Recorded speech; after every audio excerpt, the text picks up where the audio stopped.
Hear you. And that's a me thing. Oh, jeez, that's my bad. That's my bad. There you go. Sorry, I was unplugging everything. I was. You unplugged everything. That's for sure. You unplugged me. Yeah, I unplugged everybody. Ain't nobody heard nothing. Where's Parker at? Parker's never late. I have some explaining and some updates having to do with last night's guest. And I figured that Parker needed to be here for it. Well, I mean, see, this is why Parker needs to be here. You are a man of few words. And, oh, I didn't know you wanted me to talk. Like, if you want me to, thank God he's here. Look at him, the handsome Frankenstein himself, the Crown Prince of Tyler, Texas, James Aloysius Parker. Yeah, he was about to have a conniption fit because he didn't know. Oh, now you can't be heard either. What's going on with Parker? What's going on? Yeah. And now he's gone. All right, so last night... Is this a bit that the two of you are doing? It's not a bit. Last night, we were scheduled to speak. No, he's back. Yeah, you can hear me now. All right, we're good. Last night, I'm glad you joined us. A little bit tardy, but that's okay. By the way, my son has used that line twice because... do you know the line I'm talking about? When a teacher has said to him, you are tardy. My son has looked her straight in the eye twice and said, I don't feel tardy. Because my 13-year-old loves Van Halen. Come on, no love for that.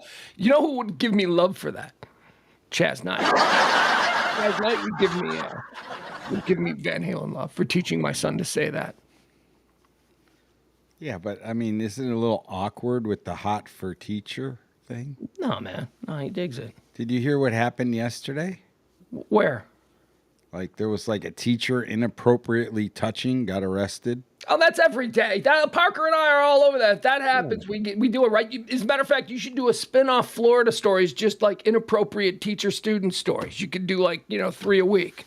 Yeah, that's pretty common. Where'd this one happen, E? Here. Oh, well, there's the hook. It was like recent, kind of happened in February. It doesn't often happen locally. Typically, it's something that happens to other people. This is like a 38-year-old dude with a 14-year-old girl. Oh, throw him into the nearest volcano. I thought you were talking about a chick sleeping with a boy. That's fine. Yeah, we don't care about man sleeping with a woman. Get out the wood chipper. Holy crap. Yeah. What level of evil are you dealing with here? That is a double standard that Parker and I completely come together on. That if it's a 38-year-old shop teacher and a 14-year-old girl, put the 38-year-old male shop teacher to death. If it's a 38-year-old art teacher and a 14-year-old boy, and just nobody say nothing. Just leave it alone. Just shut up. Totally different situation. If the art teacher's like older and a woman, 38. I don't know. Is that older? It's not older. All the teachers are older than the students, so older. 38-year-old MILF, 38-year-old Julia. So you as the parent of a 14-year-old boy would not be upset. How about this? I would be less upset if it was my son versus my daughter. I might be. Yeah, that's a good way of putting it. I might be concerned at some of the choices that the educators in my son's school system are making. I don't think that's a really good indicator for her as a person. But no, I am not at all concerned that my son has been scarred. I don't care any of the burdens that a father would if it had happened to his daughter. I don't. It's a boy. He'll be fine. He's a stud now. His buddies think he's cool. Not the same thing with a girl. It is a double standard. Agreed, but it's different. I slept with a college professor. Does that count? What was his name? Oh, all right, let me finish up about last night. So we were supposed to have Reed Reeker on the show. Reed was our general manager, the first general manager. He was going to be good for the origin story because he was the guy who put it all together. He was brought down from another market and asked to replicate a success that he had in that other market. Reed, we had a problem. The email that would link him to the show went to his spam and I guess he couldn't find it, and so we had that problem. The other issue, just a couple of minutes ago, I got a note from him. He said, I said, let's do it again on Tuesday, because we've got Bob McNeil, the original program director from Live 105.3, coming on Monday. I said, how about Tuesday? He said, dude, and you got to know Reed. Dude, is Ed around? I don't know this. Dude, I'm on the East Coast, man. Come on, can we pre-record this or something? I'm like, yes, Reed, we will more than absolutely will figure something out, and we'll because, he goes to bed apparently early, and, So that's what happened with Reed. But he is going to come back on, and we're just going to figure out a way to do it. It will not be on the stream, but we'll release it as a stream. Right, James? Oh, absolutely. Yeah, we'll just release it. Like one night you'll tune in and it'll be that interview. Okay, so let's move on to tonight's guest. Tonight's guest is somebody that from the very beginning I wanted to talk to, because I looked at the people who were there when I arrived at Live 105.3. It would be shortly after September 11th, 2001, within 2 weeks of September 11th. I looked at the different departments. I wanted to talk to the people in programming when I arrived. I wanted to talk to some of the people who were on the air when I arrived. We didn't really accomplish that because Rush is dead. He's the only other guy that was, and Howard ain't taking our calls. So, but this man here, he to me represented my first, I don't know. I'm going to say first, when I first met this guy, I didn't know anybody. I knew nobody. I had just gotten off a plane. I was living in a hotel. And all of a sudden, the station hands me off to this guy and his little sidekick, who he called Potato Head, who I was just like, yeah, there's this new guy where his name's Potato Head. What's his real? Kelly and I didn't know his real name for quite some time. And as I said last night, he had seemingly, to me, coming from the outside world, been the guy in charge of the entire marketing and promotions department. Now, that was because of a situation I touched on a little bit and we'll talk about more. The marketing director at the station at the time had cancer and was fighting for her life. So the origin story of all the great promotions, all the great parties that this station was known for, especially in the first 5 years of it being around, this is the guy who put them all together. This is the guy who was taxed with pulling off the white trash parties and pulling off all the dodgeballs, all of that stuff. He's got some stories. He was a fly on a wall, ladies and gentlemen. Chaz Knight joins us. Oh, geez. Oh, God. Look at. I also should point out, Chaz Knight is a radio personality in this market in his own right. Long time at the Eagle, and we'll touch on all of that stuff. But Chaz, how are you? I'm good. How's everybody doing? We're doing okay. We're doing okay. Did I have all that pretty much? Here, let me get rid of this. James, can you get rid of the who killed thing? I like that. I just put it up. Oh, okay. All right. I thought it was getting anybody's head. I specifically designed it so it would work with the 4-piece. Okay. All right. No, you did miss something, because as a guy who was a radio listener in the Dallas market for years before I ever got my first job in radio in Dallas, I was a fan first, and I was a radio. I wanted to work in radio, so I paid a lot of attention to it. And aside from maybe that guy Josh from the Adventure Club, no man in my observation has done more to support local musicians and bands and artists. Wow. Chaz Knight. Chaz, and look, you probably accept that trophy. Who's done more than you? Yeah. That's it right there. There's this Observer Award. The Local Music Sherpa Award. Yeah, that's what it was. Yeah, there we go. Thank you. That's nice. Yeah. It's funny he mentions you and Josh, because I do actually see you two as the two guys who were large and in charge of the local music scene back in the day. But you guys were very different. Like Josh was more like the nerdy. Yeah. Smith's guy, and Chaz was like, "Come on, Sunset Strip, baby!" He was, "Come on." That was Chaz. So there was a difference. So And Chaz was cool. He just had a cool vibe to him. Still do. Unlike the other guy. Still, yeah. Well, yes, but we're talking. Back in the day when we were fans, it was like Chaz. I was out of control for sure. So Chaz, how did you get to Live 105.3? Because I knew you and I was introduced to you as the guy in charge of promotions. But I wasn't. See, that you had all that wrong. Actually, Potato Head was in charge. Believe it or not, Potato Head was Jason Bonilla was his real name. Kids, do you see what charisma does for you? Chaz had the charisma. I assumed he was in charge. No, I was just the loudmouth. I just hosted all the parties. Yes, you Right. did. You were Dallas's #1 stage man. There was a Yes. bikini contest that needed to be hosted. Chaz was the guy. I'll do it. Yeah. I'll do it every time. So No. what was So- your role then? So Cindy Coyle, I was at the Eagle, as probably you know some of the backstory. I was at the Eagle, Right. and Cindy Coyle was the promotions director at the Eagle at the time, and she left to come to 105.3. And so I believe Russ then left and went to 105.3, and then I came over to 105.3 and started. Now, I was doing afternoons with Cindy for a long time as her traffic sidekick, kind of impressions guy. Cindy Skull. Cindy Skull. Great Cindy Skull. Cindy Skull, yeah. And then, that kind of fizzled out. There was a lot of turmoil at the Eagle. And so I jumped ship and went to 105.3. And because Cindy said, In what capacity is my question? so I was doing a 1-hour Sunday night music show and then doing afternoons as a sidekick.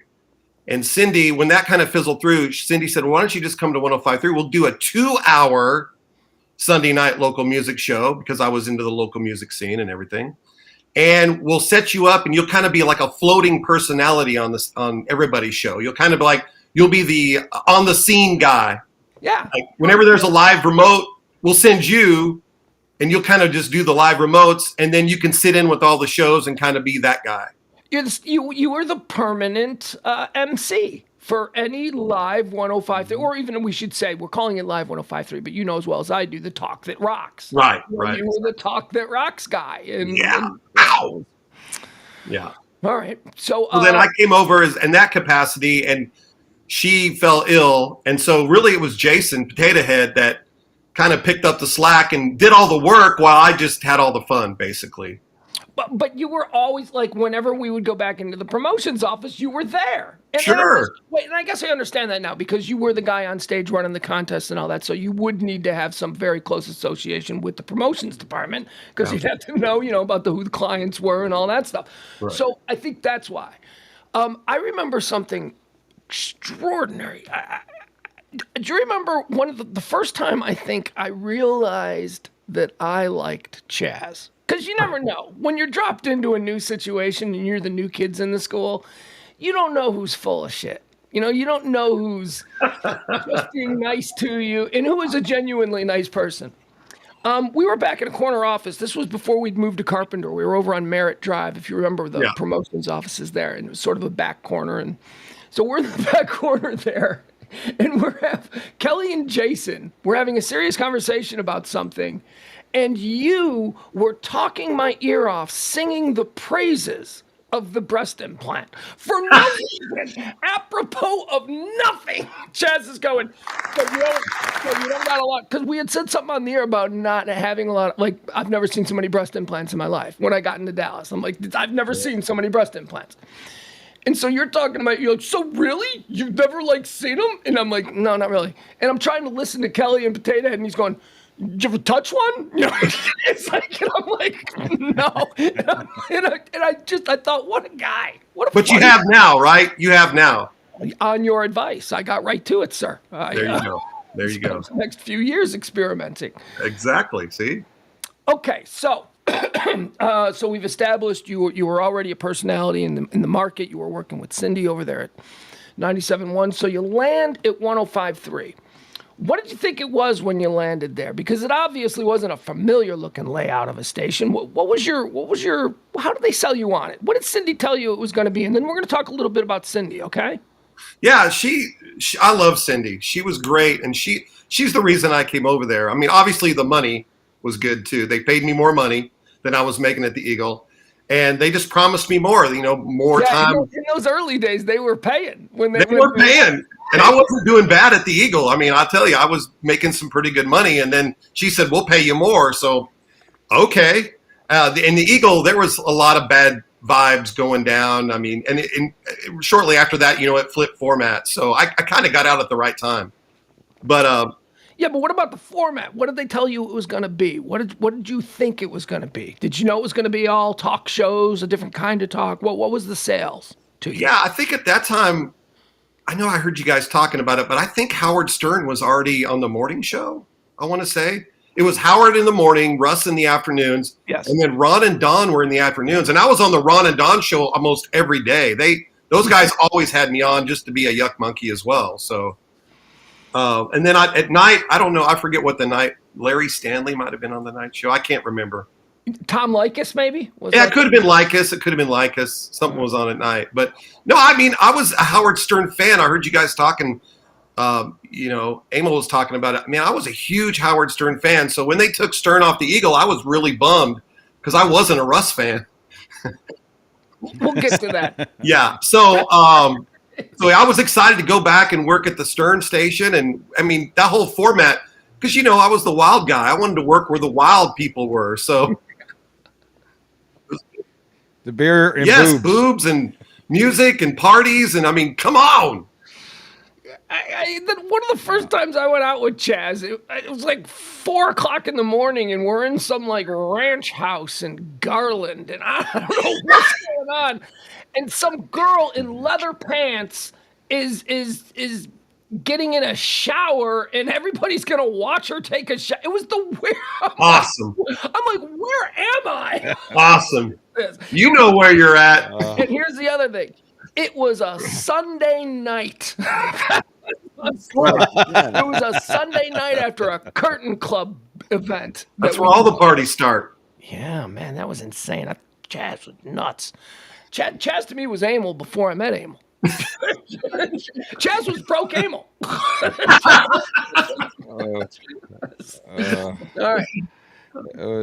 It was like the things that I remember about that similar time period is right when I went on air, like the very first time I had my mom listen, and she listened beyond like the part that I was on, and she heard like the rest of the stuff going, and she was like, this is a very open, I remember she said open-minded was the best that she could put it. She said like open-minded station. And then like it just got progressively worse from that, because then all of a sudden the porn stars would show up and you'd have them to do interviews. And she was like, my God, is there anything that, you guys wouldn't put on the air? And I was like, man, it's like, it's pretty much everything goes over there, Mom. We might do a Bible study tomorrow. We have lovingly been describing it as a very skanky environment. The station was just very skanky. And, although many of us not only, thrived in that environment, you were the most comfortable, Chaz. You loved the skankiness, the rock and roll sweat and booze and sex. You loved all of it. You were probably Mr. 1053. Nobody, I think, embodied the P1 they were targeting quite like you did back in. And it's probably why you were so effective on stage with crowds. Well, I mean, I just like the lifestyle, rock and roll lifestyle anyway. Yeah. In Dallas, strippers and parties. I mean, it was made for me. So yeah, I kind of just, and they're going to pay me to do this stuff, so I'm like, hell yeah. So I remember over the course of, I don't know, it had to have just been a couple of years. Over the course of a couple of years, I met Chaz's wife 3 times. Which one? All 3 times they were a different woman. Every time, every Christmas party, you had a different wife. Well, that's the wild, man. He's a hopeless romantic, Pugs. Yeah. I married the one from the men's club first. Hell, yeah. And then I married the one from Pandora's, which that was. Come out! And then. Rock and roll! No, seriously. They were all nice girls. They were wonderful, and they were all gorgeous. But every single one was like different the next time you met them. And me, I'm not good with names. No, I can't call him his new wife, the old wife's name, because that's the one I committed to. Very stressful. Those are good times. James, you have some questions. James, you and Chaz, you guys overlapped a bit, didn't you? Did we? Well, Chaz doesn't remember me anything pre-rodeo radio. He might not remember me in radio because we didn't really overlap that much in person. I was a guy who like connected when he was on remotes and stuff, and be like, "You're on in 5 minutes." That's what I was doing when we worked together. But before that, I was in bands and I had friends in bands, and Chaz was seen as just like an oasis in the desert. Like finally some promotion, someone's actually recognizing all this work we're putting in and playing it on the radio, because all you want to do is be on the radio, and this is a guy that could actually put you on the radio. Yeah. And he would do it, and he wasn't just doing it so he had a show. Like you would be at the Curtain Club, or you would be even at something even smaller than that. You'd be at like the Liquid Lounge, and if Chaz was there, like a lot of times he would even stay and listen to the bands, which is almost Sure. unheard of, for like local radio show hosts. I don't know how many you've come across, Chaz, but a lot of times they just go, they act like they're the head of the local scene, and they do their announcements, they do their radio hits, and they're gone. And you can't blame them. They want to go live their life. Who wants to watch a bunch of people who are never going to amount to anything play, some second-rate local music? But Chaz was. Well, that's why I got into radio. I got into radio by accident, really, because I was a music guy. I was a musician. Hey, look, I'm playing my guitar. But I just got to know the guys at the local station back in Lubbock when I was going to school and playing in bands. And I just knew more about music than all the dudes that were DJing. I would basically go in there and tell them, all the dirt and gossip and what guy was in what band and what's happening. And they were just like, do you just want to be on the air? And I said, sure, why not? So that's really how I got into radio. And then, to be able to come to Dallas and work at a rock station in the number 5, 6 market in the United States, that's not bad. And I always wanted to be a rock star, but if I couldn't be a rock star, being a rock DJ was like second best, And then, it just kind of went towards 105.3, and that's just, how I got here. But we should also tell you, you've never stopped being a rock star. Red Leather is still Dallas's premier party band, and you're like the world's greatest front man. You're like Mr. I don't know. And I would not. It carried over. I'm a filament of my own illumination for sure. When I first was introduced, when I was first introduced to the Red Leather concept, I just thought it was so brilliant because I don't know. I think we were probably both a little bit drunk, but you told me about. There was like a concept behind it. You guys were big rock stars, and that you were Right. incognito as Chaz, the guy. You were actually, I don't know. It was just, I was drunk, and it was so funny to hear the guys in this band explain their backstory, and it's all bullshit. Completely. Yeah. But on stage, you sell that. Like, it's so great to be back in Dallas. Hey, Tommy, remember the last time we were in Dallas? Like, it's a bullshit story about trashing the mansion, partying with Jerry Jones. I love that. Red Leather, if you ever have an opportunity here in the Dallas-Fort Worth area, or you could just, tour anymore, right? Because you got kids. So you're pretty we play around Dallas-Fort Worth. That's it. Yeah. Red Leather. And not as much as we used to, just, once, twice a month. So the 105.3 reunion party that we're putting together, Red Leather's got to play. Just we're in for sure. How could you not? Cranking it up, right? My God. Right. All right, so let's talk about some of your experiences there. Now you'd already said that you didn't like Russ. Now you knew Russ back at the Eagle. Did your trouble with him begin there or in 105.3? No. He was.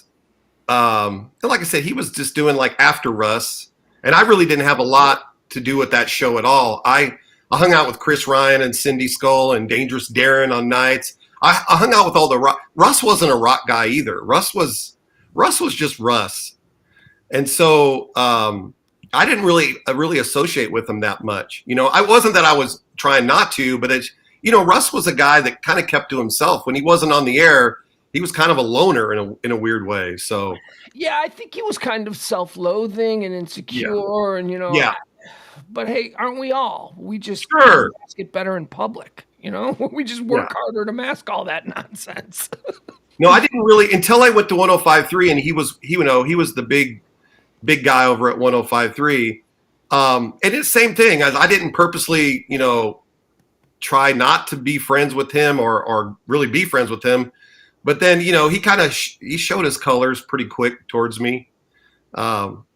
saying some things on air about me, and I was like, what? He said some things that offended me, like all local bands suck, and he used to trash your show. He started talking, Which, think about this. I mean, this is one of the reasons we're trying to piece together the question, who killed Live 105.3? And it's starting to reveal itself that it ain't one thing. And there's just a whole bunch of little actions. And one of those actions was the casual destruction of other shows on the station. Everybody needed to be pulling in the same direction. And Russ could so casually just like if you're listening to this show on the station, you're an idiot. That's a really big problem when you're trying to create this us against them station, anti-social rebellion station. Yeah. That sucks. That just sucks. And he was really rough on you. Yeah, I'm sorry. Go ahead.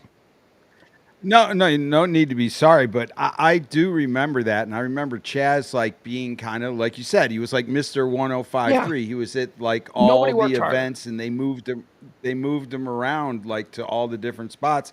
And even if you were a weekend show, which I was on early before I would sit in with you guys, he would still be put in, or somebody from the station would be put in to that similar role. And so from my perspective, when I would hear Russ come out and dog him or dog you or Kelly or other people on the show, I would always be like, well, that just seems counterproductive to the whole energy of the station. How long is this going to last? You can't have that. And that's one of the things that I really admire about Ben and Skin when they talk about how they just handpick the people that are on the Freak. There are no a-holes over there. It's everybody's going to be pulling in the same direction. James, is there anything that we need to know behind this comment I pulled up on the bottom of the screen here? I'd just like to know if there's a backstory or about what. Does it have a sad ending or a medium ending or a melancholy ending or maybe a happy? No, ending? That's Leslie. No, that's Leslie. She's a legit. She used to do massages at Smirnoff Center or whatever for the rock bands and stuff. Yeah, baby. Not that Leslie. Woo! Not that kind of stuff. No, she's a sweet girl. Yeah, Leslie's awesome. Leslie's one of my best friends. No, but we're circling back to Russ. What happened was he had mouthed off and said something on the air about, they're local for a reason. It's because they suck, and local musicians are idiots. So I got on Sunday night, and one of the guys, I was interviewing a band, and they go, so we heard Russ this week, talking about, local musicians are all losers and blah, blah, blah. And so I said on my Sunday night show, I said, well, Russ has no idea what he's talking about. He's a fool. So I kind of chirped back a little bit. And of course it got back to Russ. I remember that scandal. I remember how big that we were. It was one of the things we were specifically told not to talk about. And we also were not allowed to have you on the air. Because apparently Russ hadn't decided what to do with you yet. Russ was in charge, pretty much, right? Yeah, according to some people. Bob. Yeah. So did you have to, how did this whole situation rectify itself? So I'm just back there. You and me, we hated him. I mean, I remember we would sit there and talk about what a dick he was. I mean, maybe you were just listening to me and I was the one doing the real bitching. But I mean, I seem to remember you as somebody who's like, yeah, Chaz had his problems with him too. Well, after that, but I really didn't. I didn't go out of my way until he said something like that. I thought, well, that's pretty uncool, man. So I said, Russ is a fool. He has no idea what he's talking about. And just kind of off the cuff. I didn't maliciously just try to bash Russ. The next week, I don't know, maybe it was Tuesday, Wednesday, I get, hey, Russ wants you to come on the air with him. So I'm thinking, cool, I go on the air with all the shows, I'll jump on the air at any time. So I jump on the air and they're like, hey, and everyone's like, hey, come in here. Hey, it's Chaz, blah, blah, blah, Chaz, local show, woo, right? And then Russ goes, so, hey, I heard you talking about me. And I go, well, what are you talking about? And kind of just blindsided me, on the air live. What are you talking? I know, what are you talking about? And he goes, you said something about I'm a fool because I don't know what I'm talking about. Basically rehashing it. And I said, yeah, because you said something about local musicians, and he just went off on air, a total bit. I thought it was a bit, so I'm just playing along at first. But he's yelling, don't you ever put my, kind of like the Chris Rock, Will Smith. don't you ever say my name, blah, just ballistic going off on me on the air. Yeah. And at first I thought, this is a bit, this is fun, so I'll kind of play along. Right. I was like, whatever, kind of trying to talk back and kind of keep the bit going. But he was serious. Yeah. See, here's the thing that I learned very early on with this stuff, with Russ Martin. Chaz, it's just a bit. Roll with it. It's just a bit. Chaz, you got to roll with it. Now, it's a bit where you get completely emasculated and publicly humiliated. Exactly. How many thousands but it's just a bit. Just go with it. Right. That was the ask from management when this gorilla started acting like an a-hole to people. Yeah. Just go with it. I mean, just be completely bent over in front of your wife who's listening, or your girlfriend or your listeners. Like in my case, my fan, right? Local musicians, the local music community. I had to stick up for everybody, Yeah, Jesus, it was like, and that's how management played it much of the time. Just go with it. It's just a bit. Yeah, Bob didn't care. I mean, Bob and Russ were, Well, Bob was doing bigger things. Bob was doing more of the direction and stuff. Like, that's what he was brought in for. He wasn't going to deal with Russ's bullshit. Russ was rudderless. That's where the problem started to happen. I don't think Bob liked me either, though. Well, he's a country guy, and you're a rock guy. I was too wild, and there's too much rock. But I'll tell you this. Bob didn't like anybody. That was Bob's sort of veneer that he put up. You were an asshole until you proved otherwise. Yeah. And if you could make Bob laugh, then you had him. And then, that's pretty much all you had to do. We'll talk to Bob on Monday about all of this and more. So what was the fallout of this? That was it. I mean, I never once talked to Russ again after that. Not one time. Okay, because we were told you couldn't be on the air after that. Which was crazy because... Which only lasted a couple of days before we just started going, hey, Chaz, get in here again. Yeah. We'd see you, we'd forget. But it was real rocky after that. I mean, I knew that probably my days were numbered after that which sucked, because I was having fun. We were having great events. Oh, yeah. But my show was going great. And, I knew. And I wasn't getting any support from Bob or anybody else. Cindy was gone. We were getting other promotions managers in there who obviously didn't understand or get Chaz, the character. So, yeah. So, can we get your fired story? Well, hold on. Can we do another working there story? Let's make sure we get the fired story. But Chaz is one of the only people who was there when the lineup was Howard, Ron, and Don, and Russ. So I'm just wondering, can you tell us a little bit about the relationship as you observed it between Ron and Don and Russ? Because I know very little about this. Oh, it was no different with Ron and Don. I mean, Russ didn't like that. Russ didn't like anybody, and Russ was so above everybody else that any other show was just like whatever. So, and Ron and Don, they really worked their ass off, and they really tried. They tried to build a relationship with Russ, but he wasn't having it. Yeah, Ron and Don, the irony is that Ron and Don left the market and went on to be even bigger than Russ Martin ever was up in Seattle. So, they had a whole syndication network up there in the Pacific Northwest and ran for a couple of years. So, they didn't need that nonsense.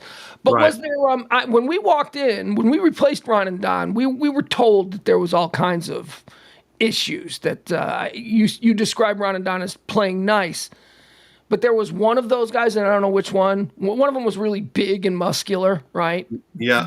They were worried he had threatened Russ or something. I mean, you know anything about this? Or they were worried he was going to beat up Russ. So I mean, he wasn't going to put up with his shit. Can I say shit? Yeah.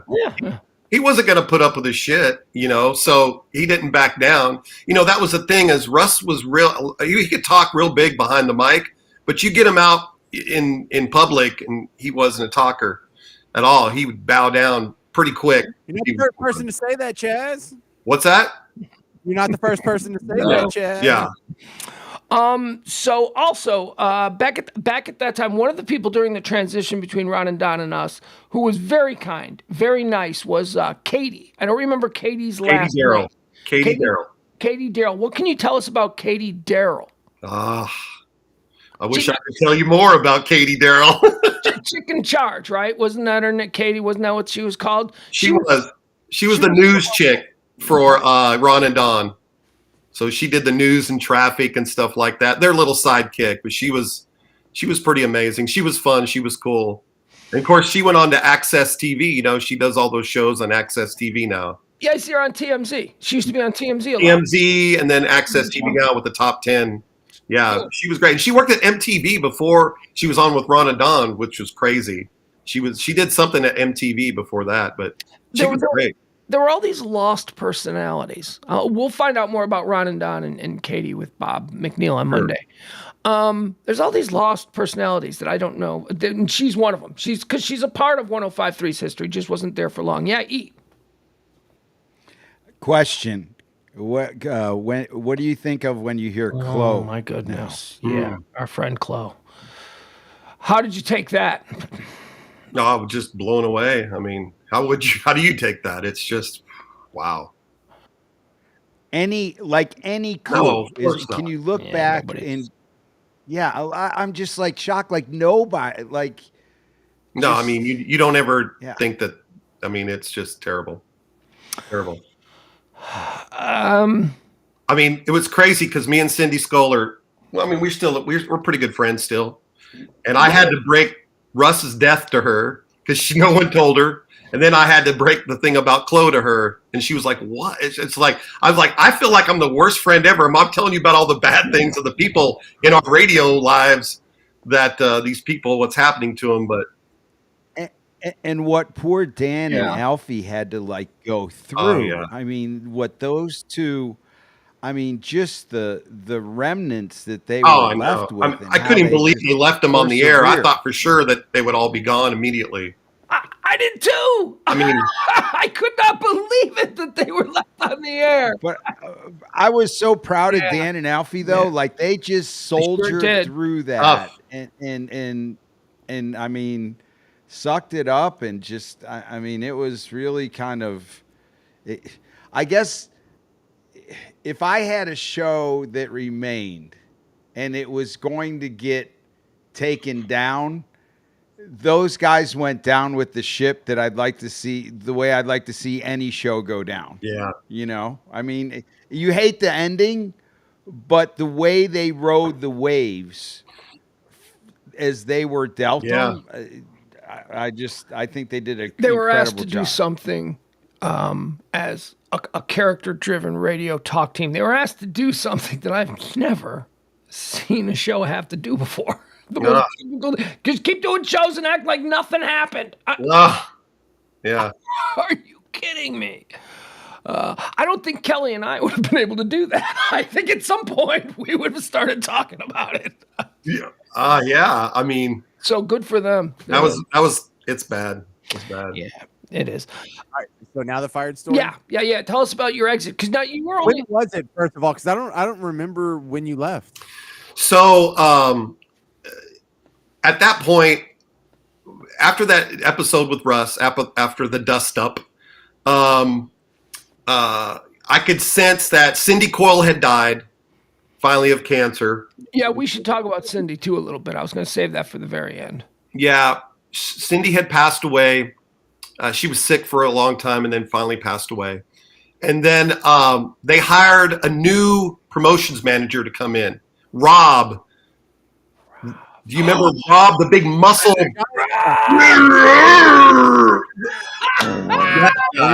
Holy shit! I was just talking about these characters who came in and out. That's another one. Yeah. Gigantic tanned Rob. Steroid Robs.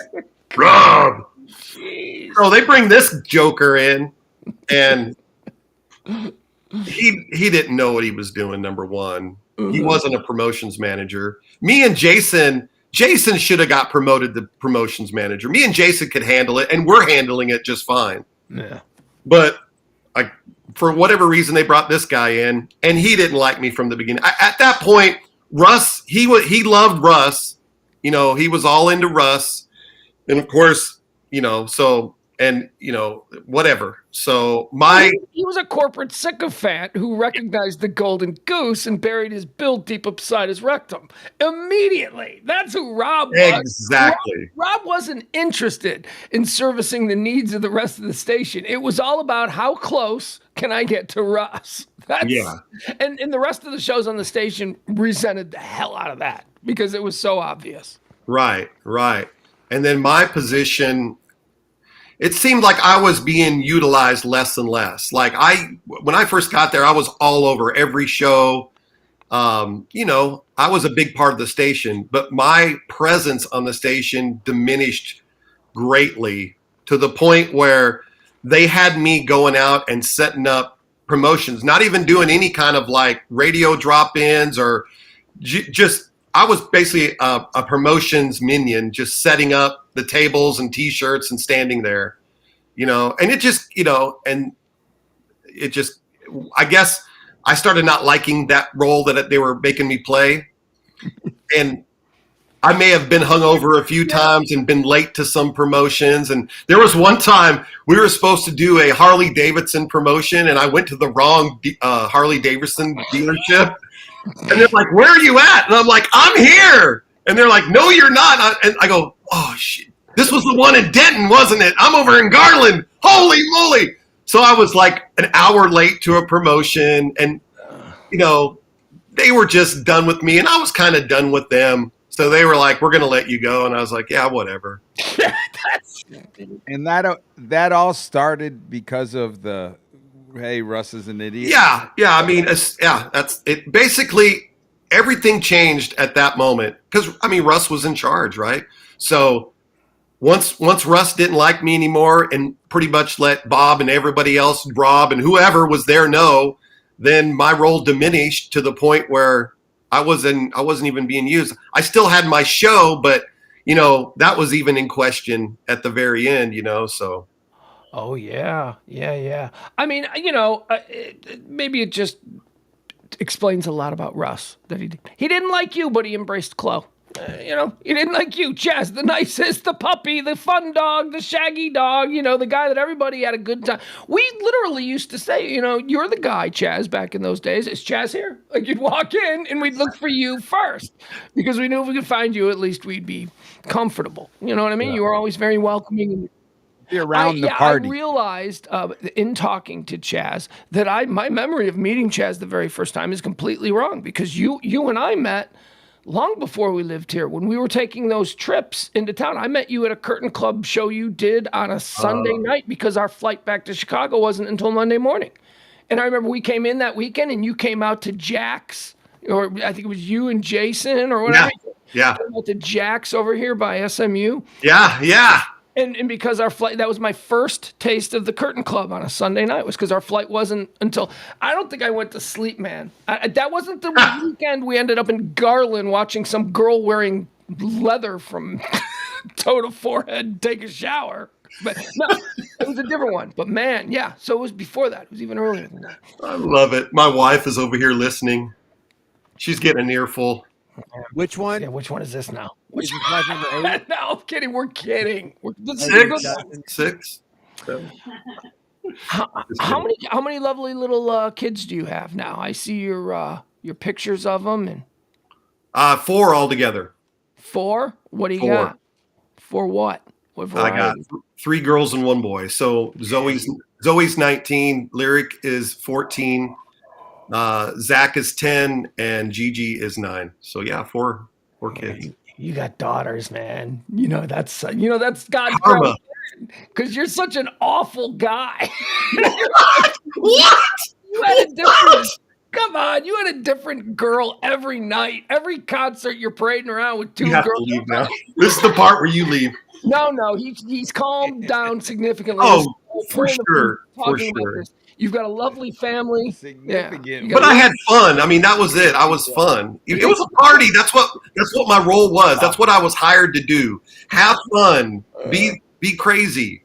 And I did. Yeah, I thought it was a party, bro. I remember my fond memories of Chaz are when you actually got booted from 105.3 and then we went to the Bone for the short period, and then we got to 1190, and Chaz came over with us to help boost you at 1190, and he sat in, and that's when I learned about red Yep. leather. I love red leather. Where's red leather playing next? We got some time off. We just did a run of shows, so we're not playing again until May 20th. We'll be out at Tees in Louisville. That's kind of like our home bar. Tees Bar and Grill is our home. We play there every couple months because they're the good friends. And yeah, it looked like you were playing like every night there for a while. I was seeing a different. Come on out and see me Friday, red leather. And I'm like, oh man, I wish I still went out. yeah, like I said, we don't play like we used to. We used to play every weekend, Friday, Saturday. I mean, Red Leather was kind of like after radio. That became my thing. You know, that was my connection to out in the public, being on stage, being in front of that microphone still. So I was kind of glad that I had Red Leather because once you get out of radio, there's like, Pugs, you're in radio, and then all of a sudden you're not in radio. Like, what the hell do I do? Where's my platform? How come nobody wants to listen to me rant anymore? That sucks. No, but you got out of there. You're a star, baby. They were treating you like the ticket taker. You had to get out of there. And still doing the music thing. You got your wife and the kids. And no, I tried. Emil was right. I tried to get on the Bone. And I think Dwayne Doherty was the PD there. And he was like, yeah, why don't you come over? I think we can find a spot for you. And then they flipped formats like a week later. So the writing was kind of on the wall for me. At that point, my first daughter was born, and I really didn't want to move.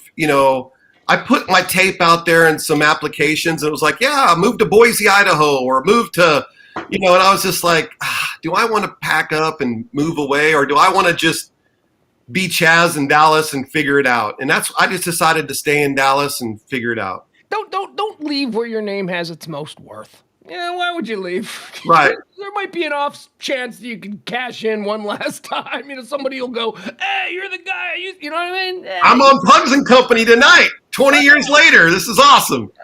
He's back. He's back. All right. Anybody else got any other stories for Chaz? Or did you left before the flip, so were you aware of the flip when it happened? How did you find out that Live 105.3 died? What's the story behind that? No, yeah, I'd already had left.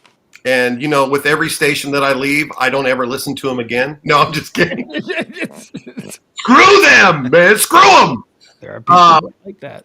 No, and then all of a sudden it was changing to sports talk. And I was like, oh, they're going to go after the ticket? Really? Because I was a ticket fan, obviously the ticket was pretty big. I will tell you a cool story before we end. So when Rob was the promotions manager, this is the kind of things that they did to me. Russ thought it would be a good idea to deliver a casket to the hard line at the ticket.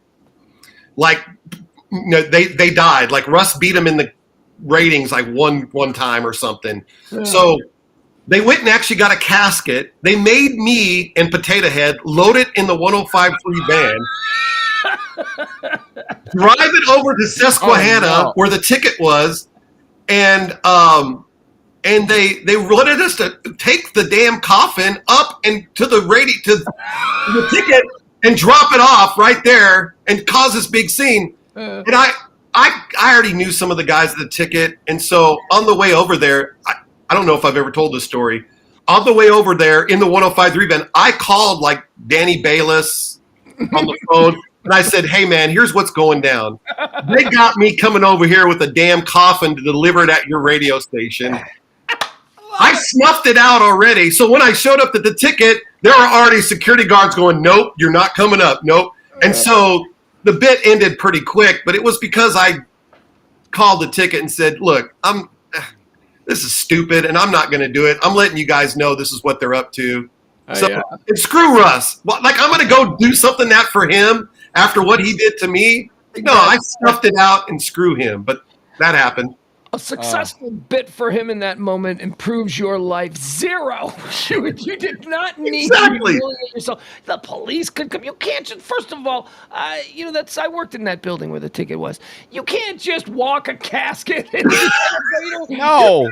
gonna get stuff. We used to have to sneak Abel in because they wouldn't give him. How are they gonna get a casket in? There's no way. Every day they would have to sneak me in that building because they wouldn't pay for me to answer the phones. Yeah, he volunteered to be our phone guy because Cumulus, when they hired us over, wouldn't pay anybody to answer the phones. So, and then they wouldn't give me security clearance to get in. So we had to. And I'm working for free.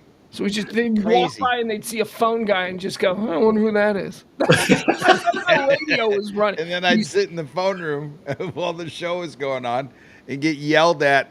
Tell Pugs and Kelly to shut the F up and play Led Zeppelin. And then it would be, tell Pugs and Kelly to not play Led Zeppelin and fuck that. It was like they were so torn because it was like 15 minutes of rock, 15 minutes of talk. It was the worst format I ever heard. Wow. They were lying sacks of shit. That was not the format we signed up for. And yet, no, I didn't say you did, but that's how it got started. It bothers me because the daily thing was, we're just gonna overtime. We were a music station. We can't just drop you guys in and let you do talk. We've got to sort of ease the music out. And I'm like, in my head, I'm going, when we negotiated this deal, said, yeah, this was supposed to be a new format. Now I'm playing. Kelly is talking up Dio records. Like, what? This woman thinks Matchbox 20 is a little too rough around the edges.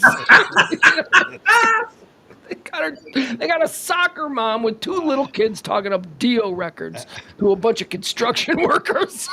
And I felt like the people that were calling were the bikers that were getting shot out in Waco.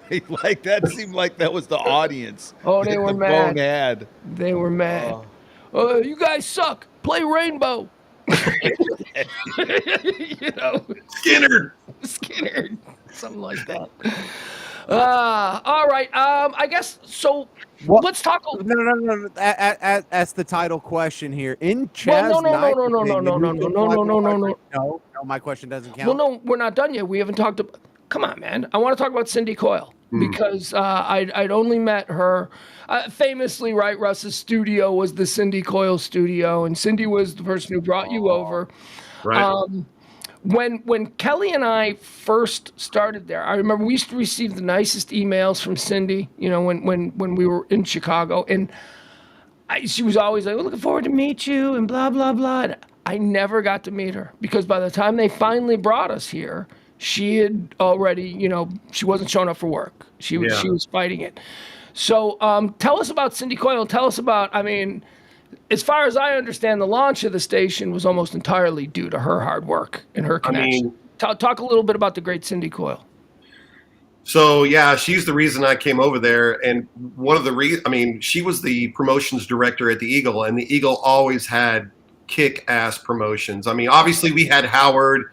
Yes, we had Russ. But we had, there were a bunch of great personalities on the Eagle. And just the events, just her outside the box thinking and the things that we did. And we would have crowds at events, just unbelievable crowds. I'm sure the ticket, they have good, it's like that. But the Eagle for a while we were just doing great on off-site events. And it was because of Cindy. She worked her ass off. She had great ideas. She was very creative. She had great products and promotions. But when she went to 105.3, obviously that ended at the Eagle. Their promotions just went terrible. And she took all of that over to 105.3 and they were kicking ass. She was really responsible for getting that thing off the ground for sure. How I can say this, that she was a selling point when they were selling the station. They're like, sure. we got the hottest promotions and marketing, executive in the market who's going to be good. So it was a big deal. When they were selling the station and everything it had going for it. What's funny is she negotiated everything for me to come over there. It wasn't Bob. It wasn't like I was talking to the program director or the general manager. Cindy Coyle was like, we're going to do this for you. We're going to do this for you. You're going to get more money. You're going to get a longer show. You're going to be on every show. You're going to sit on every show. You're basically a promotions personality. So not only are you going to be on every show, but whenever we do live events, you're going to be the host. because the talk people are going to stay in the studio, but you're going to be like the man on the scene, the man with the microphone wherever we go. So she sold this to me. I was like, man, this sounds great. And you said more money, I'm coming over. So she was responsible for all that, and it was when she was there and healthy, it was great, and we had so much fun. How long before she got sick? Was she only there about a year, less than a year? Yeah. It turned real quick, and it kind of caught us all by surprise that, she wasn't feeling good. But I really didn't know at first it was cancer, because I think people don't want to just come out, hey, I got cancer, everybody. Right. So she kept it to herself for a long time. And then when she wasn't showing up, it was kind of known that, it was cancer, and she may not make it. And, so then it was up to me and Potato Head, to make that department run for a little while. Which is a lot of pressure. Think about coming from Cindy Cole, the number one promotions director, and then it's like on Potato Head, and I'm just over there going, let's go to the party, I guess you know what? I gave you credit earlier, but now that it's all coming into perspective, Jason was quietly doing all the work, and you were just going, come on, take your top off. So, that was kind of your old deal. Meanwhile, Potato Head is, holding a bunch of drink tickets and counting T-shirts and inventory. You're on stage. The last thing I want to say about Cindy is that for radio people, especially radio people of a certain age, she to me represents the last of this type of station employee that I've ever seen, and that is the person who's in charge of the promotions department is as big an executive as the program director. They have equal power as the sales manager. Cindy Coyle was the last of that. All the radio stations that I had worked at in the 90s and 80s had that. They had a powerful person who took no shit and who could fight with the program director for promotions or marketing or whatever it is that they wanted to do. After station never had that. With all due respect to the people who effectively pulled off all those very complicated promotions, yourself, Sam the Mailman, Jeff later on. Great work by those guys. But sure. They were never the kind of executive that Cindy was, the kind of powerful person at the, you know what I mean? Yeah. Yeah. That's what I was. Oh, go ahead. Well, I was just going to say, and radio was transforming anyway. The radio transformed from being what it was, and it's always transformed or evolved, let's say. But that whole thing was kind of coming to an end, that whole style, and it was, the rock radio. You didn't need it at every radio station anymore because one station group owned 5 stations. So you could have one corporate person. But there was a time when every radio station had a marketing person and a promotions director who was trying to outwit the promotions director at the other station. And it was a real position of authority. Yeah. And that's what Cindy did better. That's what Cindy did. She could outdo them all. Yeah. She did. James, go ahead. You or E, I'm sorry. He's got his hand up. Yeah. My question was then the transition, Chaz, from you to Sam the Mailman, or how did that happen? You were there with Sam for a while, weren't you? I'm going to be honest. I don't remember. Okay, all right. So that's a no. So he was pre Sam. I think, Chaz, you were there just the first 3 years. I think you left in 2004. Let's see. That sounds about right. That's where I have it, because I've got all of this stuff that I'm writing based on. And then didn't Jagger come over, and then Jagger had Sam, and then somehow Sam, I thought, transitioned? No. Yeah, I think so. Sam came with Liz Wild. Sam came with Liz Wild, but somehow he ended up on Jagger. Right. Yeah. Okay. Because Sam's a hard-working MFer who won't return my text about doing this. Sam doesn't want a beer. All right, James, go ahead. Close it out. He doesn't want you to uncover his promo closet. Yeah. Of T-shirts that he has. He's got stuff probably on eBay from now. He'll be selling it for millions. Mm-hmm. Well, we'll work a deal. We'll promote, cross promote. Go ahead, James. All right. Something that keeps coming up, Chaz, is the hope that has been born with the new incarnation of 97.1. You previously worked there when it was the Eagle, but now it's the Freak, and this is the first time we're all kind of looking around over each other's shoulder. Is this the closest thing to Live 105.3 that we've had since Live 105.3? Is a talk station that's not politics or not sports, or it's actually kind of close and could have a local show on weekends. Yeah. I'm just saying. What do you think about the Freak, Chaz? I like it. I'm a big fan of Reiner. I liked his work on the ticket for sure. Who isn't?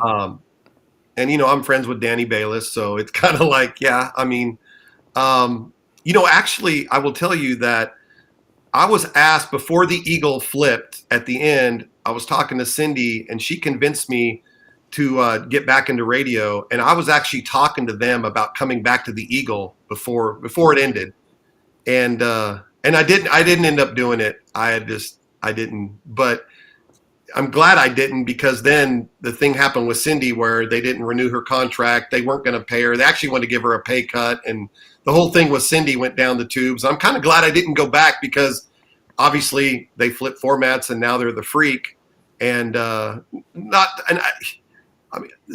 like AO, who's very talented DJ, is now doing traffic and voice work, I guess, for the Freak. I don't know what he's doing. He's hustling. He's doing everything. He's trying, right?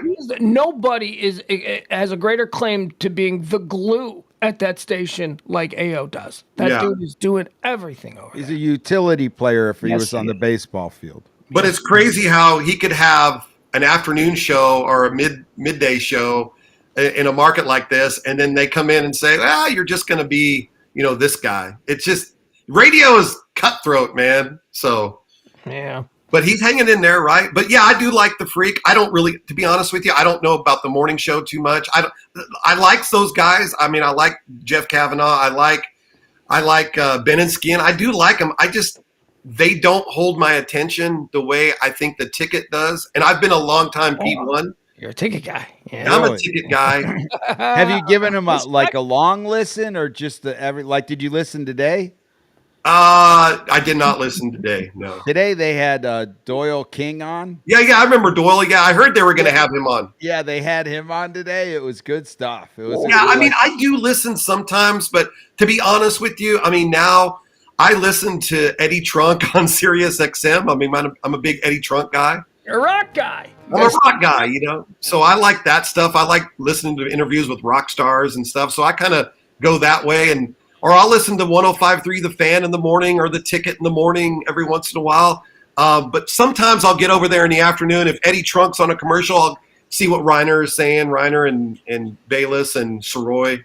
But I don't really give anybody any of my time. Damn it. Screw everybody. He's bitter. James, go ahead. I know he's bitter. That's a good one. Screw them all. No one gets my time. You guys get my time. This is great. James, did you have anything? I know we've been cutting. No, we hit all the questions that we have to hit on the Very syllabus. good. Chaz Knight, thank you so much. Thanks for having me. Giving us some time, and I always appreciate you, the little interactions we have on the socials. We all need to go out again. Come on, let's go hit the town. Come on. We'll come Chaz, you're getting some love. The Lodge promotion, Legs and Eggs, was the greatest promo ever. I remember the Legs and Eggs. That was actually at Cabaret Royale, but yes, the Legs and Eggs. Right. Legs and Eggs, that's what you did. 4 in the morning, you go get an omelet and watch some strippers. It was greatness. I do like eggs. I like eggs a lot. Yeah. Here's the other thing that I loved about Chaz. So we were like the midday show, and everybody's being really nice to us, and some of the people were actually being too nice. Like they were treating us like maybe the way they thought they had to treat like a Russ or something. They were being nice because we had shows and salespeople sucking up and all that kind of stuff. Sure. And so I kind of ended up just hanging out with Chaz and running around with Chaz because there was none of that going on. This was just, we're looking for pussy and we're looking for a good time. That's all. So we were just going out. But here's what I really loved about Chaz. Chaz didn't give a fuck about me. Chaz was always 10 feet down the sidewalk, and I'm chasing him. Chaz, wait! He's like, yeah, man, come on, keep up, baby, keep up. He did not care.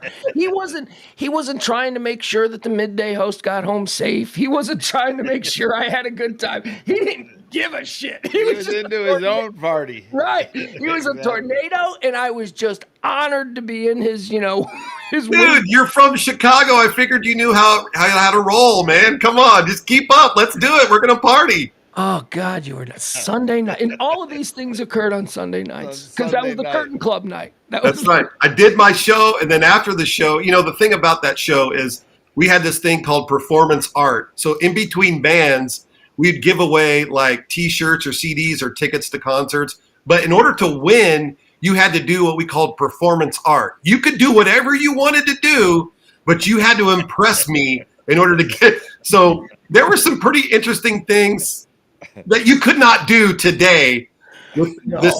Yeah, today none of that stuff would go over at all. I would have been fired for sure. But Was it with you where they had the people come in and hang on the hooks? we had them more than once. They would hook. that was Lizard Lounge stuff. Yes. Yeah, we had it at the Curtain Club a couple times.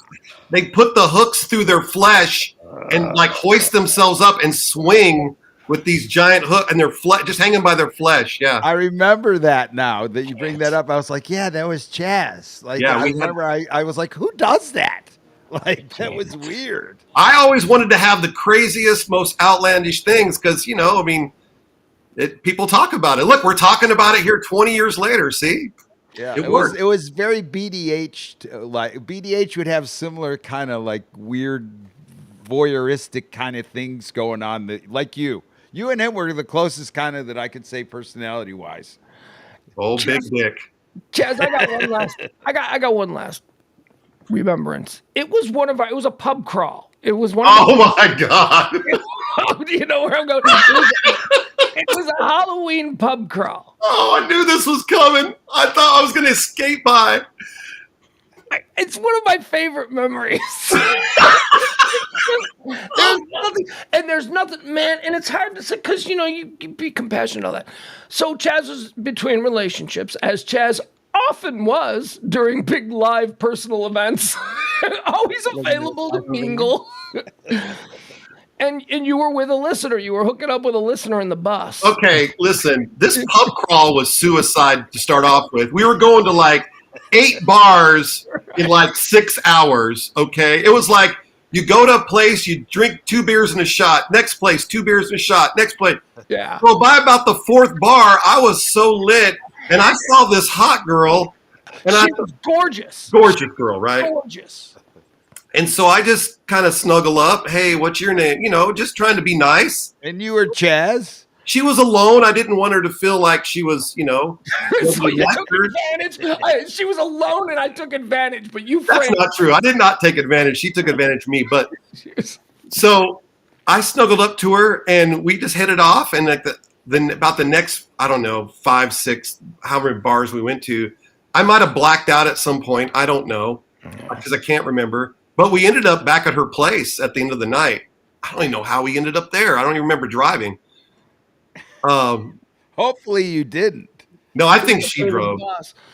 Um. But you know where I'm going with this story, right? Yeah. Do you want me to tell it? Is it okay?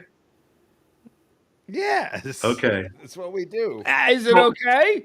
I was wasted. Well, I'm not here to hurt anybody's feelings or call anybody out. Well, right. I know, but we pointed it out. Okay, so look. Let's. So I didn't know. You You have to didn't tell it now. know. You didn't know. We're like, because she was gorgeous, and that's all you saw, that she was gorgeous. And so he's like making out with her on the bus, and we're all like, and their arms are around his arms. One arm was around me. His arm is around her, and he started. There was like this weird.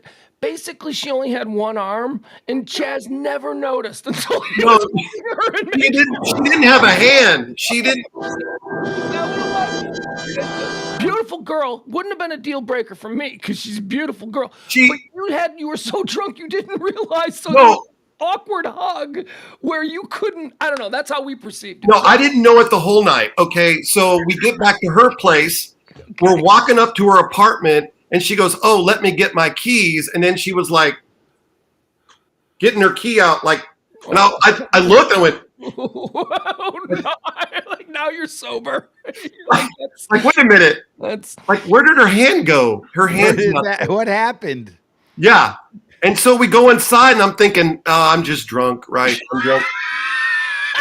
That was just, I can't he really has a hand. It was just missing. Yeah, it's just Must be a thing. And then she came out of the kitchen holding something like, I can't even do it. Like, it was just like, that's all. That's what it was, like that.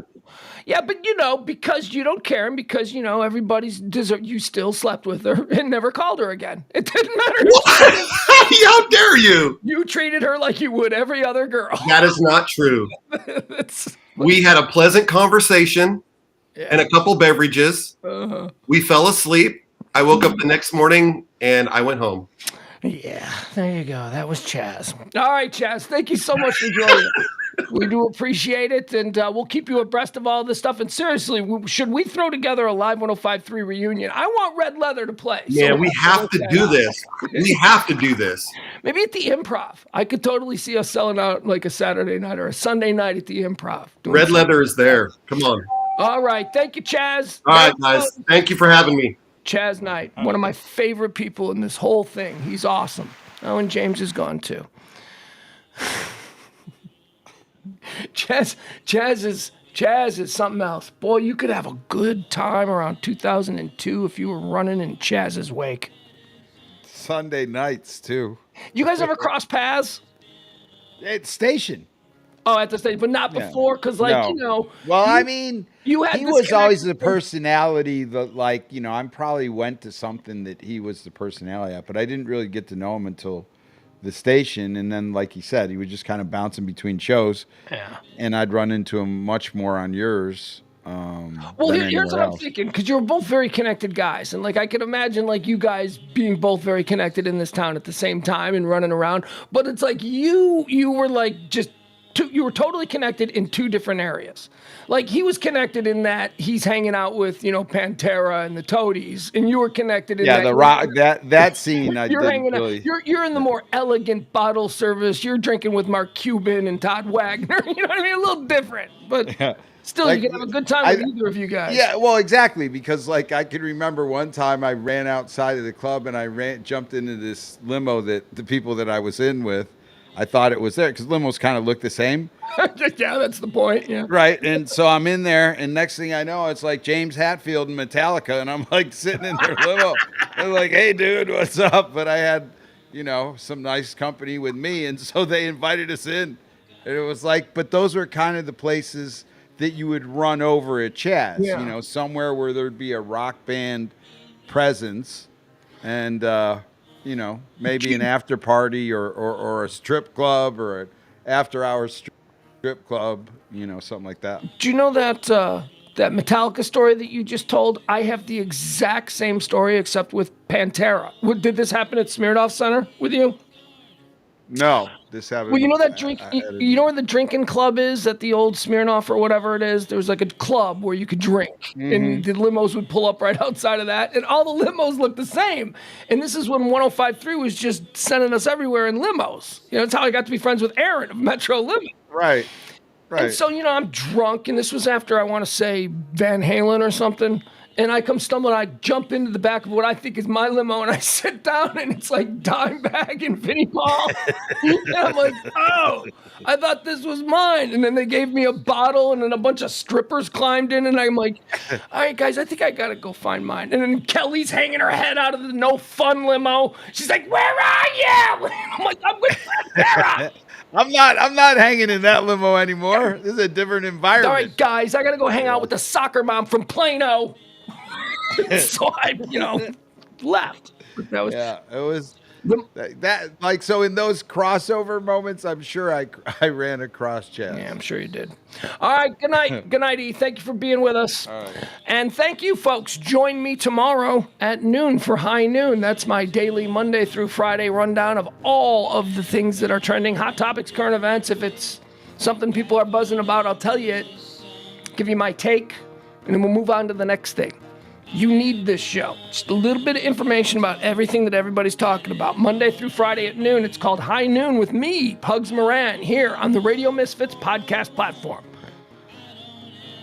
Anything else? No. I love you. I care for you.